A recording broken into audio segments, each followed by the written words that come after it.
Баршаңызға сәлем. Бүгін осындай тефтели қосылған сорпа дайындаймыз.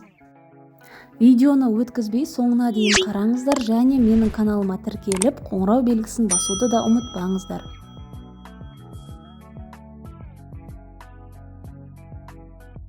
Қажет заттарды алдын ала турап алдым. Ең бірінші өсімдік майын құямыз. Май қызғаннан кейін пиязды салып 1-2 минут қызарғанша қуырып аламыз.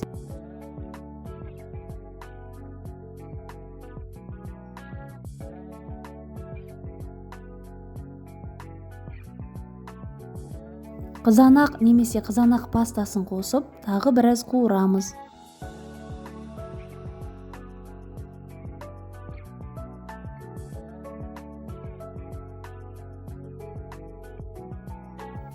Сәбіз қосып 1-2 минут қуырамыз.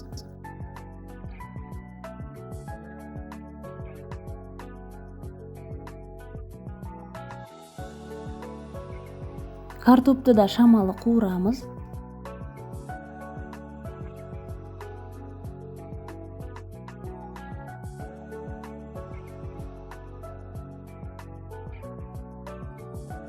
Дәміне қарай тұз және кориандр қосамыз.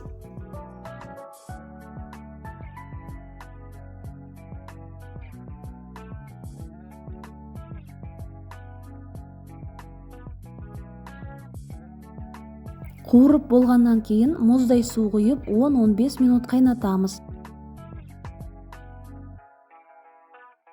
Енді тефтели дайындаймыз. Ол үшін бізге фарш, тазалап жуылған күріш және блендерден өткізілген пияз қажет. Одан кейін дәміне қарай тұз, бұрыш, дәмдеуіштерді қосып араластырамыз.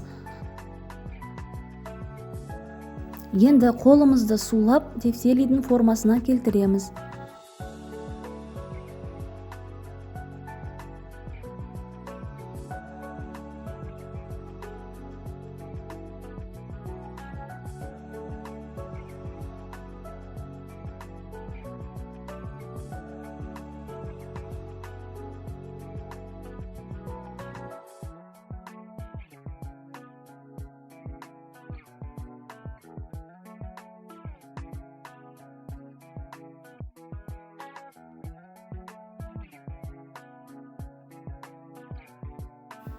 Дайын болған тефтелиді қазанға салып 20-25 минут толықтай піскенше қайнатамыз.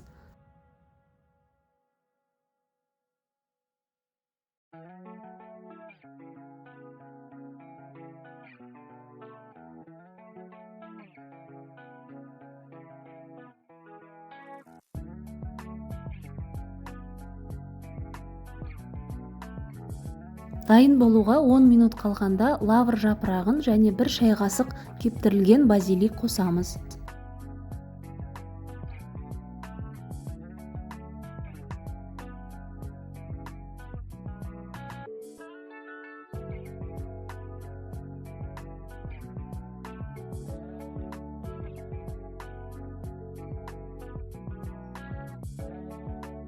Осымен тефтели қосылған сорпа дайын.